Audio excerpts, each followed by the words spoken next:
Aujourd'hui, on se retrouve avec Olivier Bollier, qui est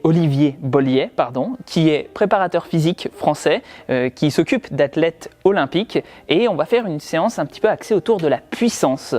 On expliquera tout ça, soit dans la discussion après, soit un petit peu en parlant pendant la séance, et bienvenue. Bonjour à tous, alors aujourd'hui on va développer la puissance, ce que les athlètes appellent l'explosivité sur le terrain, mais on va la rationaliser, l'illustrer, avec un appareil qu'on appelle un appareil qui mesure la vitesse, le VBT, le Velocity Based Training. C'est l'appareil qui est déjà accroché à la barre du développé couché. Donc là, ce qu'on va d'abord faire grâce au VBT, c'est trouver la charge sur le développé couché où Gaïs produit le maximum de puissance. Donc on va faire une gamme montante avec des charges qui augmentent petit à petit et on va mesurer à chaque fois la vitesse. Et comme avec la vitesse, je vais indiquer aussi le poids de la barre, on obtiendra la puissance. Et à un moment donné, on va voir qu'on a la puissance max pour Gaïs. Et puis, juste aussi, je vais préciser, ce petit appareil-là, qui s'appelle le GymAware, c'est ça ?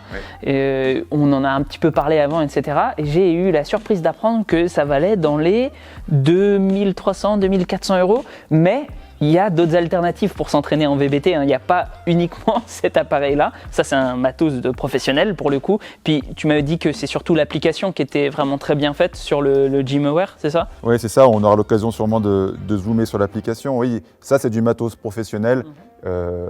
Évidemment qu'on ne peut pas l'acheter pour une utilisation lambda. Par contre, il existe du matériel qui coûte quand même quelques centaines d'euros. En dessous de ça, tu trouves rien qui est vraiment intéressant. Ça commence un peu plus à se développer avec les applis portables, machin, mais c'est pas super fiable, c'est ça ? Ouais, Donc c'est quand même quelque chose qui est réservé à des pratiquants passionnés ou qui ont envie d'investir un petit peu de temps et d'argent dans leur pratique. Ouais, celui que tu m'avais conseillé, que tu m'as prêté pour que je fasse des tests, je crois qu'il coûte 400 €, quelque chose comme ça de base. Et 400 €, bon, c'est quelque chose qui est pas difficile à sortir si jamais on est préparateur physique ou qu'on a des athlètes, mais c'est vrai que si on veut s'entraîner au quotidien avec ça et qu'on est juste quelqu'un qui est un peu aficionados des sports de force, ça peut représenter un investissement. Maintenant, c'est pas un investissement qui est non plus, on va dire que ça coûte souvent le prix d'une licence pour faire un sport par an, on va dire. Donc ça double le prix de la licence pour un an, mais le truc qui est pas mal, c'est qu'on peut s'en servir pour plusieurs années et peut-être rentabiliser ça à long terme ou se faire un joli cadeau de Noël par exemple. Bon, on va commencer. Allez, commence à t'échauffer et puis on va faire une gamme montante. J'indique à chaque fois le poids de la barre, là en l'occurrence 20, et on va voir en direct le nombre de watts produits et on va monter les charges pour obtenir ce qu'on appelle Pmax, la puissance max, avec la charge qui est la tienne. Juste pour dire, donc du coup toi, même en termes d'échauffement, tu recommandes juste sur ce genre de choses-là de déjà simplement faire les mouvements et ça suffit en fait. Oui. Avant de faire du développé couché, je vois pas l'intérêt d'aller faire 45 minutes de footing. Donc il y a l'échauffement articulaire, il y a tout ce qu'on peut faire en échauffement, mais là on va simplifier la chose. Alors là tu es en train de t'échauffer, tout va bien. Après le VBT, la chose qui est cruciale à comprendre, c'est que pour mesurer la vitesse, il faut qu'à chaque répétition concentrique, tu produises le maximum de vitesse intentionnelle. Donc là à 20 kg, c'est pas le souci, mais dès qu'on commencera à mettre du poids, il faudra que chaque rep soit faite en accélération maximum sur la phase concentrique. Et du coup, ça, je pense que c'est pas non plus possible en dessous d'une certaine charge parce que sinon, tu dois te casser les articulations. Je fume les coudes, comme on dit.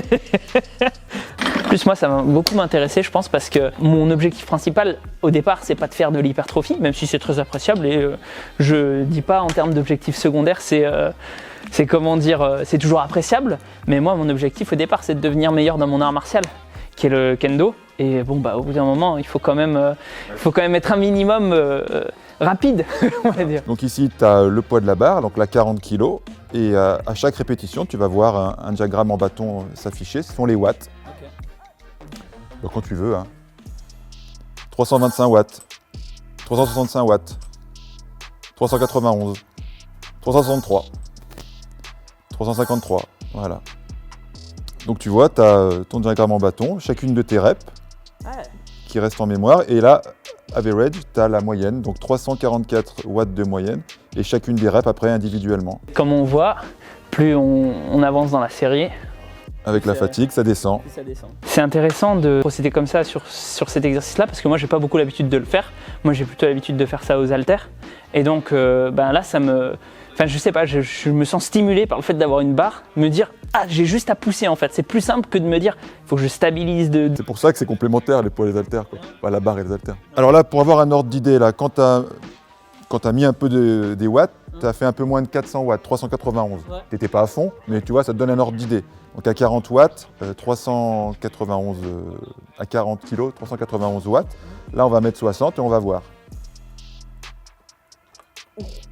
401, 433, 412.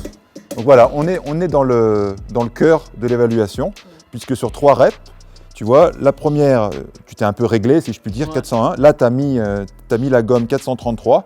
Puis finalement, tu as essayé d'aller plus vite, mais ça ne l'a pas fait. Donc là, ça y est, sur un triplé, on est dans le cœur du développement de la puissance, toujours qualitatif, jamais quantitatif. C'est antinomique avec cette qualité physique.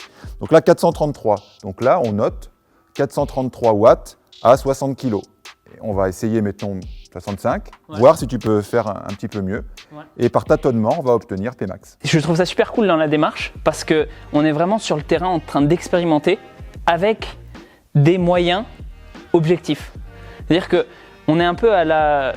Enfin, je sais pas, j'ai l'impression de faire un peu une démarche presque de scientifique dans l'individualisation. C'est bête à dire comme ça parce que évidemment pour faire de la science il faut avoir comment dire un peu plus de méthodes, un peu plus de matériel, etc. Mais on est dans le début de ça en fait, c'est-à-dire tester et voir et puis faire des hypothèses et puis tâtonner. Enfin c'est là en fait ce que tu fais c'est de la démarche expérimentale non publiée. Mais c'est la même chose qu'un chercheur. Il a une hypothèse, une idée à l'esprit. Après il va le vérifier sur le terrain. C'est nous, c'est ce qu'on fait. On cherche quelque chose et on l'objective d'une manière rationnelle. Et après, on en tire les conclusions. Mais la démarche, ce qu'on appelle la démarche expérimentale, c'est la même. Seulement là, nous, on ne cherche pas à publier quoi que ce soit. On cherche à trouver scientifiquement quelle est la puissance maximale que Gaïs est capable de produire au développé couché pour pouvoir s'entraîner qualitativement là-dessus. Mais c'est la même chose, oui. Alors un point important, là, on ne l'a pas chronométré, mais c'est la récupération entre les séries. Tu vois, le développement de la puissance, ça fait appel au système énergétique traditionnellement connu sous le terme de système anaérobie alactique. Donc c'est un système qui tolère assez mal une pré-fatigue, tu vois. Donc c'est pour ça que quand on teste finalement la puissance ou même la force maximale, c'est le même registre énergétique, c'est le même système anaérobie alactique. Il faut une approche qualitative, ça veut dire des récup suffisamment longues entre les séries pour ne pas parasiter, si je puis dire, pour ne pas faire d'interférence entre ce système-là et un autre. Donc là, sur un vrai test, dans la vraie vie, je prendrais à peu près 2 minutes de récup entre les séries pour avoir un compromis entre je récupère suffisamment, mais je garde aussi une dynamique de séance réaliste. Ça c'est important parce que c'est vrai qu'on peut se dire aussi oui on met 5 minutes de récupération entre chaque, mais le truc c'est qu'on peut se déconcentrer et on oublie souvent cet aspect là aussi de se dire que le mental c'est important dans ce type de… Enfin comment dire… Dans le sport en fait on a souvent tendance à voir toutes les choses d'un point de vue purement physique. Bon ça si j'ai ça et ça et ça et ça qui s'alignent, j'aurai Pmax, ce sera très bien.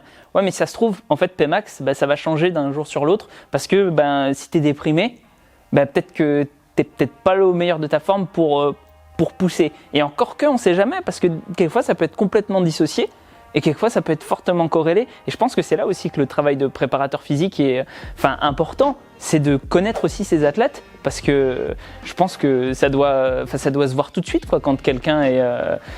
tout devrait aller bien. Et puis tout va pas bien. Enfin, je sais pas, Oui, tout à fait. Habituellement, on a tendance, tu vois, à rentrer chaque concept dans une boîte, quoi. Y a ça pour étudier la puissance, il faut faire comme ça. Dans l'absolu, c'est la meilleure façon de faire. Pour développer le système aérobie, c'est comme ça. Oui, d'accord. Dans un monde imaginaire, oui. Dans le meilleur des mondes, oui. Dans les faits, ça marche pas comme ça. Les systèmes, ils sont imbriqués. Puis l'individu, il existe dans un tout unifié. Donc c'est aussi une partie du travail qui n'est pas scientifique, mais qui est plus humaine, de comprendre le contexte. Et là, c'est un bon exemple. Dans l'absolu, on aurait besoin de plus de récupération, sûrement. Mais dans les faits, d'avoir cette récupération théoriquement maximale, elle n'est pas optimale. Et donc c'est aussi une partie du travail de redescendre la théorie dans le contexte pratique. Puis moi, alors juste, il y a un truc sur lequel je ne veux pas être d'accord avec toi, c'est que tu dis oui, c'est pas une démarche scientifique. Moi, je trouve que ça reste une démarche scientifique en fait, parce que c'est pas parce que c'est séparé, enfin c'est parce qu'on s'intéresse plutôt à l'émotion que c'est pas scientifique. Au contraire, je trouve que c'est une façon encore d'aborder la science. C'est juste que c'est pas celle qu'on a l'habitude d'entendre. Exactement. Et c'est exactement. Et c'est fascinant. Ouais. Enfin, moi, j'aime beaucoup le concept de préparation mentale. Donc 433 à battre. 414, 456, 429, posé. Donc 456, c'est normal, on continue à monter. 456 watts à 65, pareil, même schéma, t'as vu? Ouais. Première rep, moins puissante que la seconde, et troisième rep, moins puissante que... C'est souvent ça en fait, la deuxième rep, ça fait un pic. Et la troisième rep, ça redescend. C'est assez traditionnel comme schéma. Puis ça me fait très souvent ça, même quand je fais des séries purement pour l'hypertrophie. J'ai toujours l'impression que ma deuxième rep, elle est plus qualitative que la première, et que c'est à partir de la deuxième où ça commence peu à peu, on va dire, pas à se dégrader, mais à devenir de plus en plus difficile. Mais la deuxième, très souvent, elle est plus facile que la première. Je sais pas pourquoi.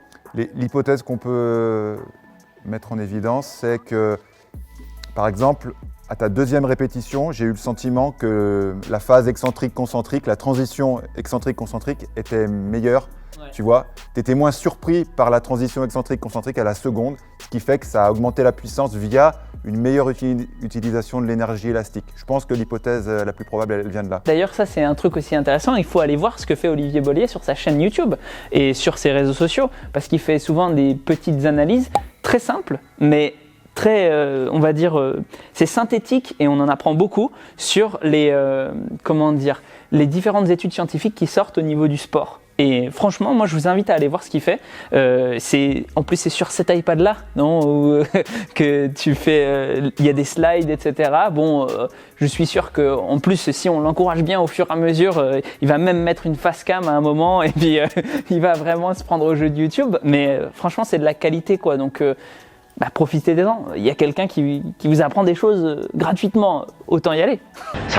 Alors, voilà. La puissance, qu'est-ce que c'est? Parce qu'on veut développer la puissance, mais fondamentalement, c'est quoi? Alors, scientifiquement, la puissance, c'est le travail divisé par le temps. Alors ça ne nous parle pas trop, hein, moi. Mais le travail, en fait, si on développe, c'est la force multipliée par la distance. Tu exprimes une force sur un trajet. Donc, force multipliée par distance divisée par temps. Quand on sait que la vitesse, c'est distance divisée par temps, on arrive à l'équation plus simple qu'on connaît. La puissance, c'est le produit de la force par la vitesse. Alors, en quoi c'est le nerf de la guerre, la puissance en préparation physique sportive? Alors, pour comprendre, on peut prendre deux exemples. D'un côté, on a la force athlétique, le powerlifting. Prenons l'exemple du développé couché en powerlifting. Et puis, pour comparer, on va prendre l'exemple du lancer de poids. D'accord? On va juste s'occuper de l'articulation de l'épaule. Et on va dire, pour simplifier, que pousser en développé couché la charge la plus lourde possible, ça ressemble à pousser son poids le plus loin possible, mais que pour l'épaule. Hein. C'est le même pattern, le pattern de répulsion. Admettons, d'accord, qu'on compare les deux. D'un côté, le powerlifting, ça exprime le maximum de force, la force absolue. Par rapport au temps en question, on n'a pas de mesure de référence, c'est-à-dire qu'on veut soulever la plus grande charge possible, peu importe le temps que ça prend. Et effectivement, battre le record du monde en développé couché, ça ne prend pas une demi-seconde, ça en prend 2, 3, 4 ou 5 secondes pour lever la plus lourde charge possible. Donc là, le powerlifting, c'est sur un continuum, ce qui est le plus proche possible de la force absolue. Et puis de l'autre côté, tu as le lancer de poids, ce mouvement de l'épaule qui, on a dit, ressemblait au mouvement du développé couché. Et bien là, tu as juste, je dis entre guillemets juste, un poids de 7 kg dans la main, et tu dois l'éjecter le plus loin possible. Donc c'est le même pattern de répulsion, mais la charge est bien plus faible, ce qui fait que tu vas, pour lancer le poids le plus loin possible, devoir imprimer à cette sphère de fonte de 7 kg la vitesse la plus grande possible. Et là, on retrouve notre problématique de puissance, force par vitesse. Donc avec ces deux exemples, le powerlifting avec le développé couché où tu exprimes la charge la plus grande possible, la force la plus grande, mais avec une vitesse très faible, et de l'autre côté le lancer de poids, une charge bien plus légère, mais une vitesse bien plus grande.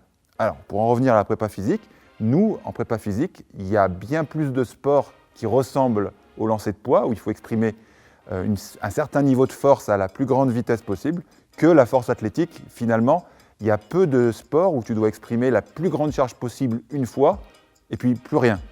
Ça se compte sur les doigts d'une main, même pas sur les doigts de deux doigts.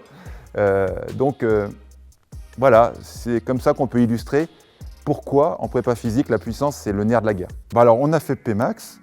Alors maintenant, on va faire comme si on faisait une séance de développement de la puissance simple. Par exemple, quelques séries de X répétitions. Je dis X parce que justement l'appareil va nous permettre de dire à quel moment on arrête la série. Donc on va voir, grâce à l'application, à quel moment on décroche, à quel moment la puissance décroche.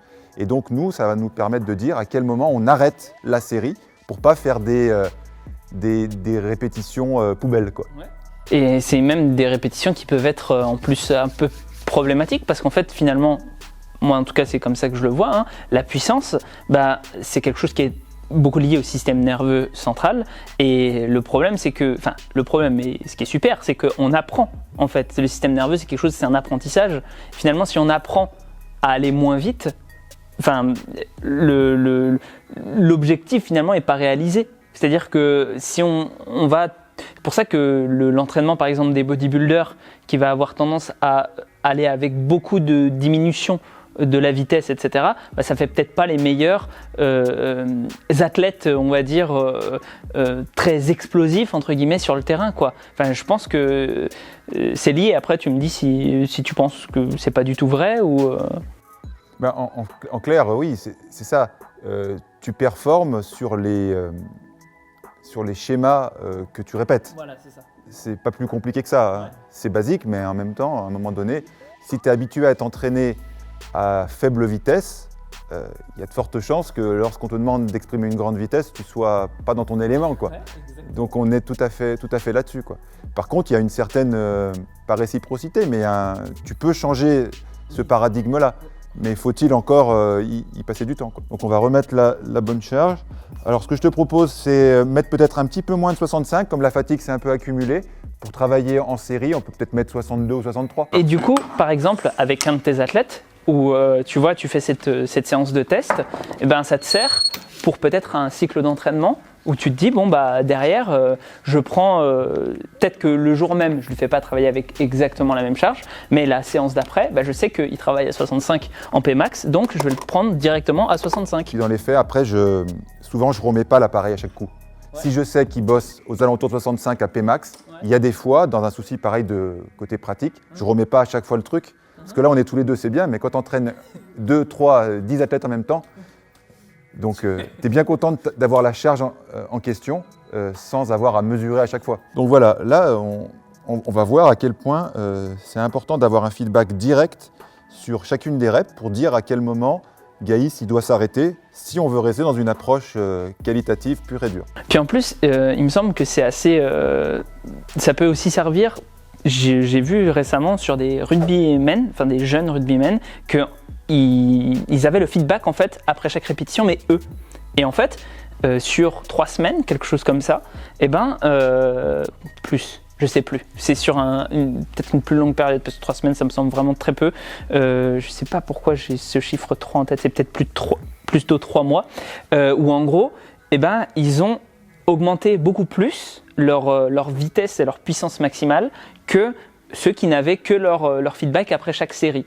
Donc c'est aussi une des applications du VBT, je pense, assez directe, quoi. Ah oui. D'avoir le feedback. Motivationnel, là, à chaque fois, à chaque rep, je te dis ce qui se passe. Ouais, c'est fou. Allez, donc là, on est en série. C'est moi qui te dis stop quand il y a un décrochage. Okay. Première rep, 3,86. 3,76. Attends. 409. 3,87. Stop. Okay. Alors, ce qu'on va faire là, parce que ce qui est plus pertinent, c'est qu'à chaque rep, tu attends que je te dise la valeur. Okay. Comme ça, tu vois, parce que là, t'enchaînes et finalement, tu m'écoutes pas. Tiens, viens voir. Tu vois, pour information, alors, tu vois, première rep, 386. Après, il y a eu une décroissance, étrangement. Après, c'est remonté à 409. Et c'est redescendu à 387. Donc là, tu es reparti. Mais tu vois, là, à ce moment-là, je t'aurais peut-être arrêté. Donc, tu fais une rep, je t'annonce, tu repars. Et à un moment comme ça, sinon, l'intérêt du feedback, Serre-moi. Allez, chaque rep, maximum de vitesse intentionnelle sur la phase concentrique.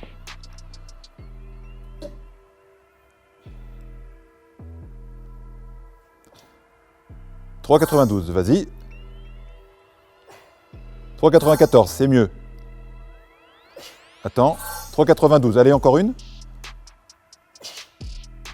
3,99, c'est mieux, une cinquième. 3,84, pause. Voilà, donc là, tu vois, on a un cas d'école. C'est très bien, viens voir. Donc, 5 reps. 3,92 en watts, 394, donc un tout petit peu mieux, parfait. 3,92, toujours très proche, à quelques watts près. Tu repars, tu arrives à en balancer une quatrième, toujours dans les mêmes niveaux, même un petit peu plus. Et cinquième rep, on voit un décrochage, tu vois.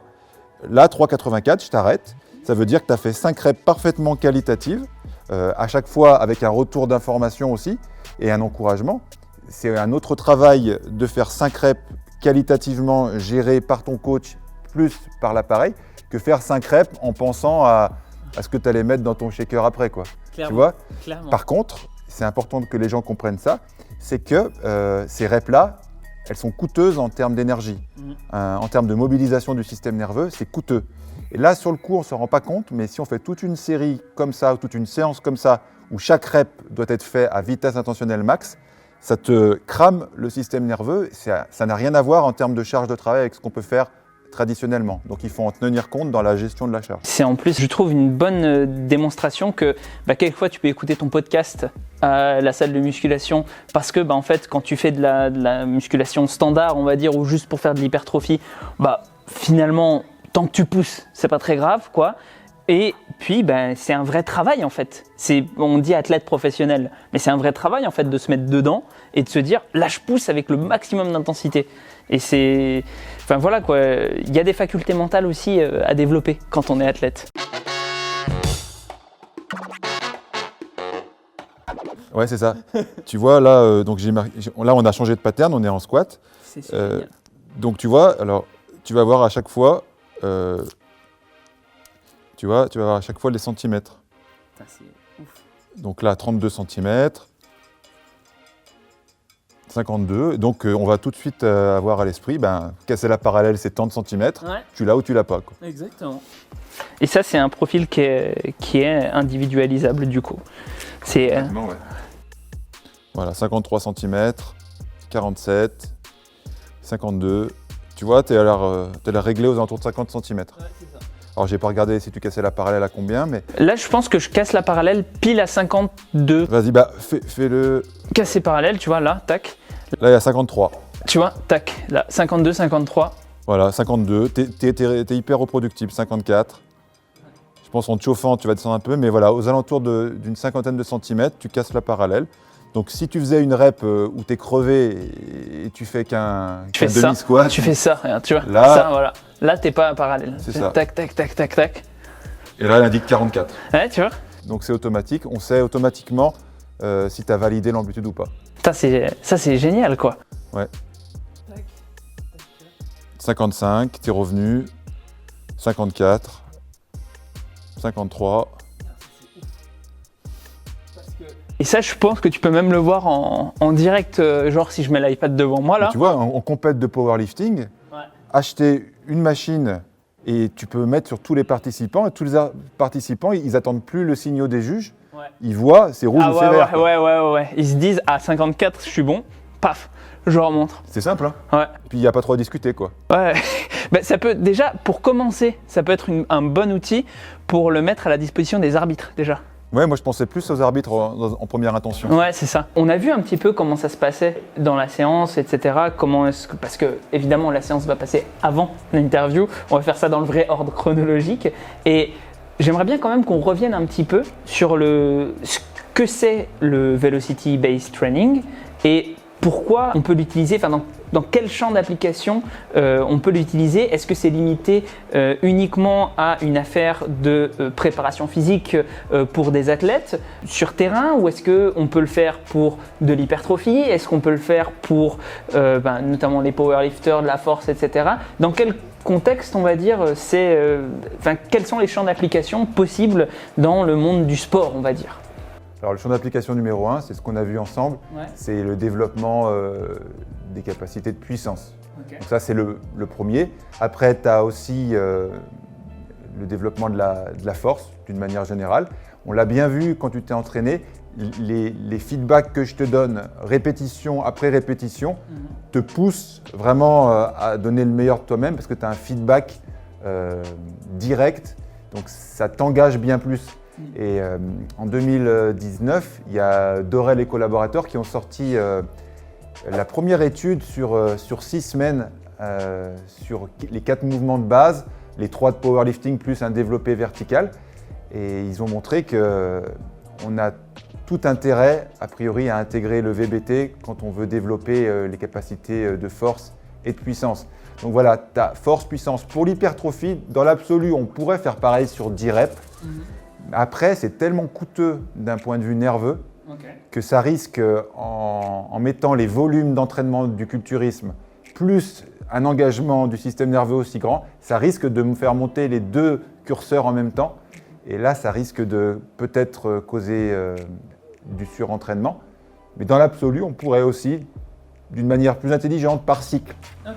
Mais voilà, en 1, la puissance, en 2, la force. D'accord, donc en fait, finalement, le VBT, c'est vraiment, en tout cas toi, dans ta façon de le faire travailler, vraiment axé puissance, et plutôt après, derrière, on pourrait s'en servir pour l'hypertrophie, pour d'autres choses. J'ai vu une review qui complète un peu ce que tu dis, donc c'est pour ça que je me permets de le rajouter, dans Mass, qui est sorti récemment, qui a été faite, je crois, par Knuckles, mais je ne suis pas sûr. Bref, en tout cas, un des auteurs de Mass, qui en fait explique que, parce que j'ai déjà fait une vidéo sur l'entraînement avec Velocity Threshold, donc tu sais, quand tu perds de la vélocité, on dit par exemple qu'à 40% de perte de vélocité par rapport à ta première répétition, tu stoppes la série, et ça c'est censé en fait être plus intéressant pour l'hypertrophie que simplement se fonder sur les répétitions en réserve avant l'échec musculaire, parce que c'est une unité un peu plus objective.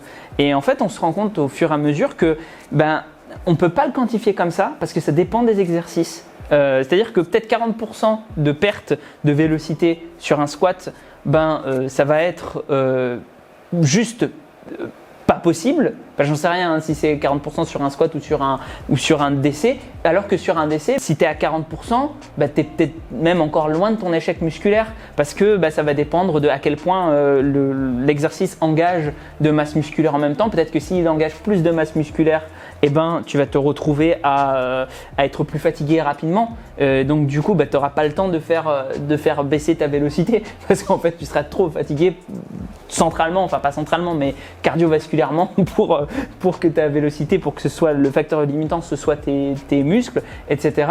Et du coup, ils avaient trouvé que ça pourrait être intéressant en revanche de le faire par exercice, de l'ajuster par rapport à ta jauge de répétition en réserve. C'est-à-dire qu'en gros, tu te fais un profil, tu vois, tu te fais un 10 reps max par exemple, tu dis voilà, je vais à l'échec à 10 reps avec ce poids-là, donc tu arrives vraiment à ton échec complet et tu regardes 2 reps avant l'échec, à combien tu es en termes de vélocité, et ça bougera pas dans le temps. C'est-à-dire que c'est ça dont on parlait. Ouais, la particularité de l'entraînement basé sur la vitesse, c'est que c'est intemporel. C'est-à-dire les vitesses qu'on enregistre pour Gaïs à 120 au coucher, Gaïs à 140 au coucher, ton pourcentage de 1 RM et la vitesse correspondante sera toujours la même du Gaïs à 120 au coucher que le Gaïs à 140 ou que le Gaïs il y a 2 ans à 100. Ouais. Et c'est ça qui est intéressant, c'est que c'est robuste. Ouais. C'est-à-dire que ton état actuel, tu es plus ou moins fatigué, tu as une vitesse donnée pour tant de pourcents. Si tu es fatigué, tu mets moins lourd, mais ta vitesse est la même. Pareil, quand je disais le Gaïs d'avant ou le Gaïs du futur, ta vitesse pour un pourcentage sera sensiblement la même, quel que soit ton niveau de forme du moment ou ton évolution dans ta carrière.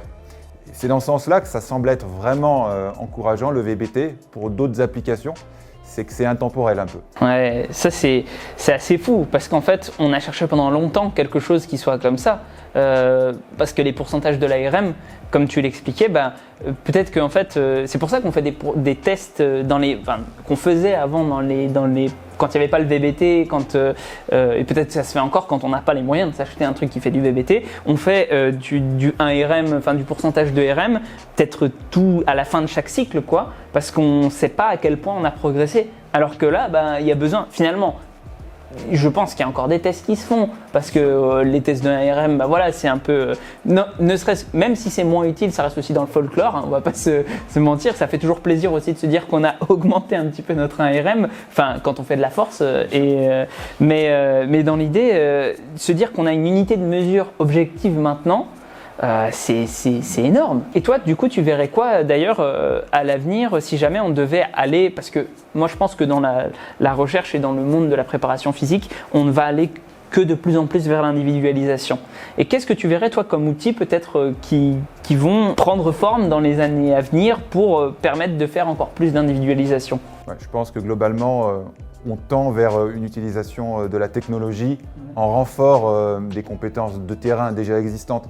Dans notre discours, ce qu'il faut bien que les gens comprennent, c'est que moi, je ne pense pas que la technologie va remplacer le savoir-faire et la culture de l'entraîneur. Elle vient en renfort, tu vois. C'est-à-dire que le VBT, je l'utilise pour prendre des meilleures décisions à l'entraînement. Mais c'est moi qui décide, on va faire tant de séries, tant de répétitions. J'ai une fourchette de répétitions, mais peut-être c'est 4, peut-être c'est 6 répétitions. Et le VBT, il est là pour me dire, ah tiens, pour Gaïs, c'est 5. Et là, c'est 4. Demain, ça sera peut-être 6. Voilà, en fait, il nous aide à bouger le curseur pour être plus précis possible. Mais ça ne vient pas réinventer forcément la roue, ça vient enrichir notre pratique et nous rendre plus précis. Alors, pour monsieur et madame tout le monde qui s'entraînent 2 fois par semaine à la salle, ce n'est pas significatif les gains. Là, on parle pour des gens qui sont très engagés dans la pratique, pour lesquels c'est leur métier, ou pour des gens qui ont comme hobby de s'entraîner dur et fort pour faire des compétitions même amateurs. Tu vois, je fais le parallèle avec les gens qui font de la course sur route. Les gens qui font de la course sur route, quand ils sont équipés du cardio-fréquence-mètre top niveau, des chaussures, enfin tout l'équipement qu'ils ont, une technologie embarquée qui est de grande qualité, quoi, qui vient rendre leur pratique déjà plus intelligente, plus précise, et que ce soit un professionnel qui gagne sa vie avec ou un amateur qui fait des compètes pour se faire plaisir, il y a certaines personnes qui ont envie d'affiner un peu, et puis bon, disons les choses comme elles sont, il y a les geeks aussi. Bien sûr, et je pense pas que ce soit une mauvaise chose, parce que si ça motive les geeks à faire du sport, on est quand même dans quelque chose de pas mal, quoi, parce que les bienfaits du sport, c'est peut-être eux qui ont le plus à en bénéficier parallèlement, parce qu'on a beaucoup opposé sport et geekerie. Alors je pense pas que, pour avoir discuté avec toi plus longuement à ce sujet-là, je pense pas que ce soit opposé du tout pour le coup. Et d'ailleurs, peut-être que par exemple l'image la plus parlante c'est les super-héros ou dans les mangas ou quoi que ce soit. Je veux dire, on lit tous, quand on est geek, on lit tous des trucs de super-héros où ils font des prouesses physiques incroyables et c'est lié, quoi. Je sais pas, après si t'as envie de faire ça ou t'en rapprocher dans la vraie vie, il va falloir passer par du sport. Mais ouais, et du coup, moi ça m'intéresse bien dans ce que tu viens de dire là, le parler de cet enrichissement en fait de la connaissance de terrain finalement. Ça, pour moi, c'est quelque chose qui est fondamental et je pense que tu l'as très bien dit, c'est on vient chercher à aider l'humain, aider le coach à faire mieux. On ne vient pas chercher à le remplacer en fait. Et ça, je pense qu'il y a bizarrement, même si ce discours commence à un peu plus se populariser, c'est pas souvent dit. C'est-à-dire qu'on a toujours tendance à opposer connaissance scientifique et connaissance de terrain. Et toi, qu'est-ce que c'est ta façon d'aborder justement les connaissances scientifiques pour enrichir ton expérience de terrain. Comment est-ce que tu procèdes? Est-ce que par exemple, je vais te donner un exemple, est-ce que tu lis dans une revue de la littérature, tu lis ça et puis tu te dis ah ben maintenant je vais changer tout ce que je fais pour faire selon ce que dit cette revue de littérature, ou tu te dis ouais, il y a peut-être des trucs qui sont à intégrer mais peut-être tout n'est pas bon à prendre. Bref, comment est-ce que tu... C'est intéressant. La pire erreur qu'on puisse faire, c'est opposer théorie et pratique, science et terrain. C'est ce qu'on fait d'ailleurs beaucoup en France et c'est vraiment une mauvaise chose. Okay, comment on procède? Tiens, prenons l'étude de Dorel et collaborateurs sur le VBT dont je parle. Une étude sur 6 semaines, super intéressante. Moi, donc, j'utilise le VBT dans ma pratique. Je vois cette étude qui sort, je lis l'étude. Alors, déjà, il faut lire l'anglais. Bon, mais si tu lis pas l'anglais quand tu es un pro de l'entraînement, tu as raté une marche. Bon, Ouais. Une grosse, hein. Ouais. Tu as peut-être même raté tous les tâches, quoi. Ouais. Donc, bon, tu lis l'anglais ou tu apprends. C'est pas sorcier. Hein. En plus, l'anglais technique, c'est loin d'être Shakespeare. C'est hyper simple. Bench press, c'est toujours bench press. Ils font sujet, verbe, complément. Les anglo-saxons, ils se cassent pas la tête. Hein. Donc, ça se fait très vite. Donc, cette étude-là, elle m'intéresse. Moi, j'utilise le VBT. Ah, il y a un chercheur qui a fait un truc, je me dois de le lire. Première chose, tu regardes sur quel panel de public c'est fait. La première chose à faire, c'est regarder sur combien de sujets c'est fait. Et dans l'étude déjà, tu as 2 groupes de 8. Donc tu vois, il n'y a pas à s'affoler avec l'étude parce qu'en fait, c'est fait sur 8 personnes dans 2 groupes, 8 et 8.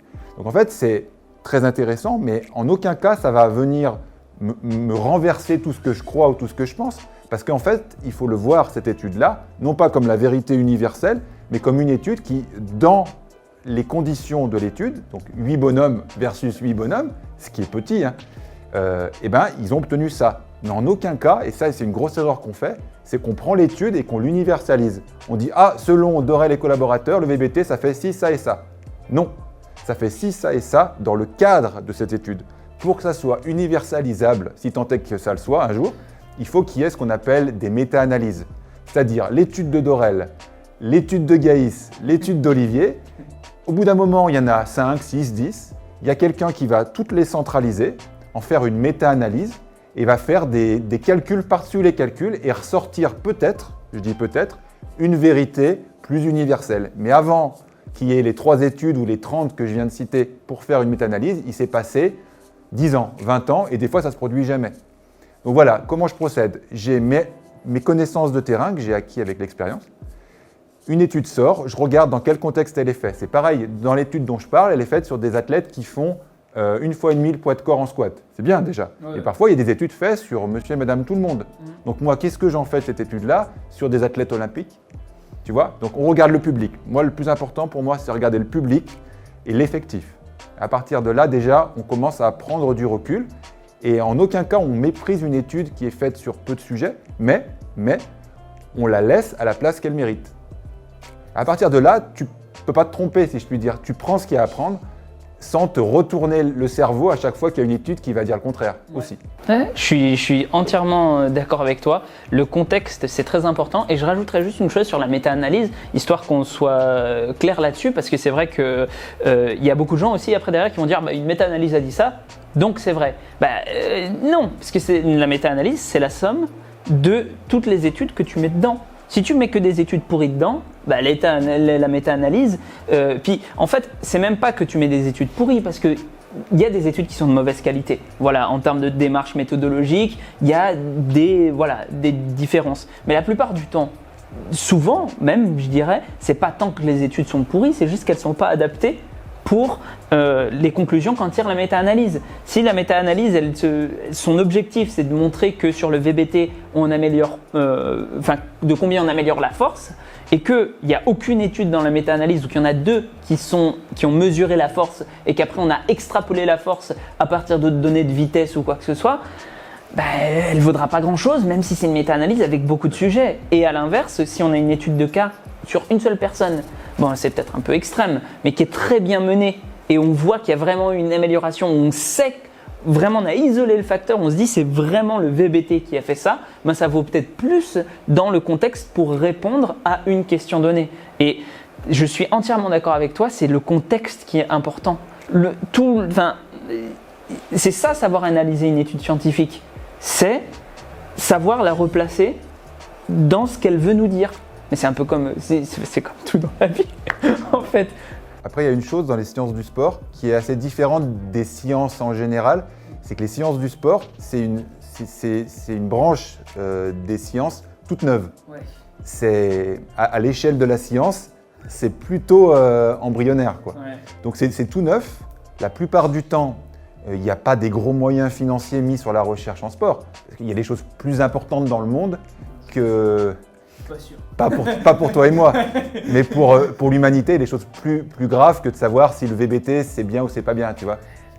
Donc, ouais, si quand même. Donc tu vois, c'est tout ça pour dire d'une manière sympathique que c'est de la science, mais c'est neuf et il n'y a pas des moyens de l'espace mis dessus, quoi, tu vois. Puis c'est dur aussi, parce que j'ai envie de dire, même si on avait des moyens, enfin je sais que dans les études en psychologie par exemple, qui est une science aussi relativement neuve on va dire, mais c'est facile de faire passer un questionnaire à quelqu'un. Tu arrives et tu lui dis bon bah voilà, qu'est-ce que c'est, machin et tout, tu fais passer un questionnaire, tu peux avoir 3000 personnes qui répondent à une thèse de doctorat comme une autre, quoi, tu vois, et où il n'y a même pas eu beaucoup de moyens, il a juste fait un Google Form, il a reçu 3000 réponses. Pour faire venir 3000 personnes qui vont se taper un protocole d'entraînement pendant 6 semaines ou en chambre métabolique ou je sais pas quoi, faut se lever tôt, hein. Pour ça qu'on dit oui, les études elles sont menées sur peu de monde, bah mène-la. Et puis plus tu fais avec des athlètes de haut niveau, plus c'est compliqué. Ah bah ouais. Parce que bon, les athlètes olympiques, ils ont autre chose à faire que de rentrer dans des protocoles d'études. Il n'y en a pas 150. Il n'y en a pas 150. Donc voilà, tout ça pour dire que, pour répondre à la question de base, il ne faut pas opposer science et pratique, surtout pas dans les domaines de l'activité physique et du sport de performance en particulier, parce que ça ne s'oppose pas, ça se complète, ça vient enrichir la pratique de terrain. Je pense que c'est comme ça qu'il faut le voir pour pas dire d'énormes conneries. Ouais, je ne peux être que d'accord avec toi, mais c'est bien. Enfin, je trouve qu'on ait eu ton avis là-dessus parce que toi, justement, sur le terrain, y est très souvent et ça me fait plaisir de voir. Enfin, j'en doutais pas, hein, mais je pense que c'est important aussi que les personnes qui suivent ma chaîne voient que il y a des gens qui sont très à fond sur le terrain et qui pourtant ne jurent, on va dire pas que par la science, mais une grande partie de leur discours, c'est la science, parce qu'en fait, on ne peut pas s'en défaire. C'est quand même la meilleure façon qu'on a d'acquérir du savoir. À l'heure actuelle, on n'a pas encore trouvé mieux. Je suis persuadé qu'un jour, on dépassera notre science actuelle. Heureusement, c'est l'objectif de la science, mais là, on fait avec ce qu'on a, quoi. Et j'aimerais bien du coup te continuer un petit peu sur le VBT, parce qu'on s'est un peu écarté, mais finalement on reste dans le même topic, enfin dans le même sujet où je commence à faire des anglicismes. Tu as parlé d'anglais tout à l'heure, c'est pour ça. Et j'aimerais bien qu'on reste un petit peu dans plutôt le sujet du VBT, parce que c'est une avancée scientifique, donc c'est pour ça qu'on a parlé un petit peu de la science. Mais toi, du coup, à quelle fréquence tu utilises le VBT sur le terrain ? Je veux dire par là, on en parlait un petit peu, tu dis bon voilà, je teste mes athlètes et puis après peut-être qu'on n'a pas toujours le capteur qui est là tout le temps pour chaque répétition. Comment est-ce que, basiquement, comment est-ce que toi tu ferais dans la pratique si jamais tu avais un groupe d'athlètes à entraîner et que tu as ta brique GymAware, et comment est-ce que tu fais, quel protocole tu mets en place? Peut-être un petit exemple juste rapide, hein, pas besoin d'aller dans les détails forcés. On va prendre une planif toute simple, une planif linéaire où tu fais un cycle de 3 semaines d'hypertrophie, un cycle de 3 semaines de force max, et après un cycle de 3 semaines de puissance. Tu vois, et sur ce cycle-là, alors j'ai pris des données traditionnelles de 3 semaines, hein, c'est un exemple. Et moi, j'utiliserai le VBT dans cet exemple-là uniquement sur le cycle de développement de la puissance pour toutes les raisons qu'on vient de montrer ensemble dans la séance. Et voilà, je l'utilise par cycle sur des objectifs bien particuliers, et le reste du temps, il est dans mon sac et je ne l'utilise pas, parce que là encore, c'est aussi très coûteux en énergie, et il faut le cadrer d'une façon que ça nous rapporte plus que ça nous coûte, quoi. Et donc du coup, par exemple, la première séance, tu ferais un test de puissance comme ça, et après, du coup, tu continuerais à utiliser à chaque séance ou de puissance, ou tu ferais, ou tu passerais sans le capteur, ou des fois tu reviendrais une fois toutes les 2 ou 3 séances. Ce qu'on peut faire, c'est faire la première séance, on utilise le VBT pour étalonner le sportif. La seconde, on l'utilise un petit peu en feedback motivationnel, en mise en place de la séance. Et puis parfois, la séance suivante, tu peux aussi poser le VBT. Tu as déjà tes perfs. C'est bien gentil le résultat en watts à chaque fois. Mais là, tu bosses aussi aux sensations. Okay. Tu vois, je fais le parallèle avec le cardio-fréquence-mètre. Ouais. Moi, je l'utilise beaucoup, mais pas tout le temps. Parfois, on a des séances très ciblées, très scientifiques, si je puis dire, enfin très rationnelles. Ouais, voilà. Il faut être dans des pulses, c'est comme ça. Et puis des fois, c'est rappelle-toi les sensations que tu as ressenties pour cette séance-là où tu étais entre tel pulse et tel pulse. Ok, ben là, tu poses le cardio, tu me fais pareil au feeling. Parce qu'à un moment donné, le pif sur la montre ou le pif sur l'ordinateur, c'est bien gentil, mais le jour de la compète, ça ne se passe pas comme ça. Donc il faut aussi toujours replacer l'athlète dans le contexte qui est le contexte de compétition, où là, il s'agit d'être avec soi-même et soi-même, quoi. Et puis en plus, je suppose que les athlètes, enfin, c'est pas je suppose, c'est un truc qui est plutôt connu, on va dire, mais je pense que tu vas me le confirmer aussi via ton expérience de terrain. Les athlètes sont plutôt kinesthésiques de façon générale, ils ont tendance à beaucoup fonctionner aux sensations. Et je pense que c'est vrai que se fier à un feedback sur un ordinateur, sur une tablette ou quoi que ce soit, c'est bien, mais peut-être que pour leur apprentissage, du coup, passer par du kinesthésique, peut-être que ça les motive plus aussi. Ça les incite à aller chercher de nouveaux défis. Et ça peut être un défi justement de se dire j'ai fait cette séance-là, je mets mon cardio-fréquence-mètre mais je ne le regarde pas.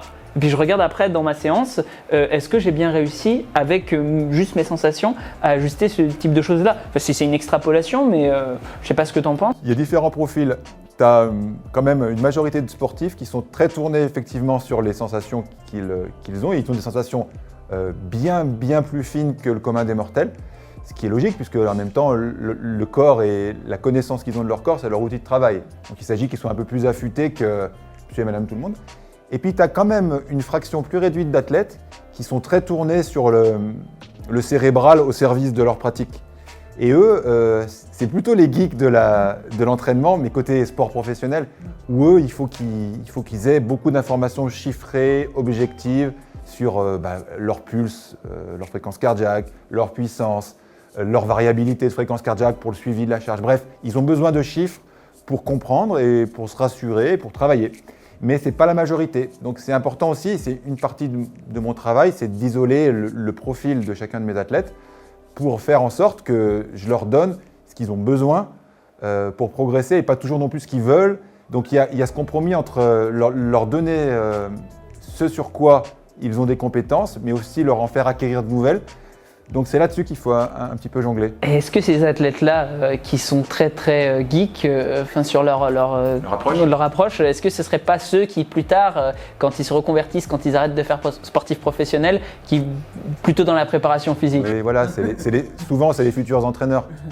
Et c'est pas toujours les meilleurs athlètes, parce qu'à un moment donné, réfléchir c'est bien, mais ça peut être aussi un frein à la performance de très haut niveau, où des fois, il s'agit de réfléchir, mais des fois il s'agit d'être intuitif, d'être instinctif, et parfois il y a une sorte de paralysie par suranalyse des choses qu'il faut se méfier à très haut niveau. Et ça, je pense que c'est très intéressant de le souligner, c'est pas les meilleurs athlètes qui font forcément les meilleurs préparateurs physiques. C'est possible. C'est même rarement le cas. Ouais. C'est même rarement le cas. Les meilleurs entraîneurs, d'une manière générale, pas que les prépas physiques, sont rarement les meilleurs athlètes. Parce que si tu veux, à un moment donné, quand tu as été au sommet de ton art, des fois, tu as du mal aussi à te mettre à la place de ceux qui ne sont pas les meilleurs.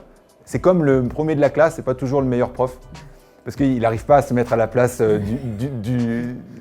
du cancre de la classe, quoi. Ouais, c'est vrai. Donc non, c'est même rarement le cas. Alors tu as des contre-exemples, hein. Tu as Zinedine Zidane qui était un joueur extrêmement talentueux, qui est un entraîneur extrêmement talentueux. Mais si tu prends les 100 meilleurs entraîneurs par discipline, tu te rendras compte que c'est rarement les 100 meilleurs joueurs de leur génération. Et Zinedine Zidane qui était dans un poste qui est aussi de capitaine, fallait connaître son équipe en fait. Donc c'est peut-être… c'est pas anodin. Voilà, c'est ça. Je pense que quand tu es très bon, mais que tu es très bon dans un sport de stratégie, enfin où il y a en tout cas un aspect stratégique et qui nécessite des compétences sociales, on va dire, oui, ça devient plus facile d'être un très bon entraîneur.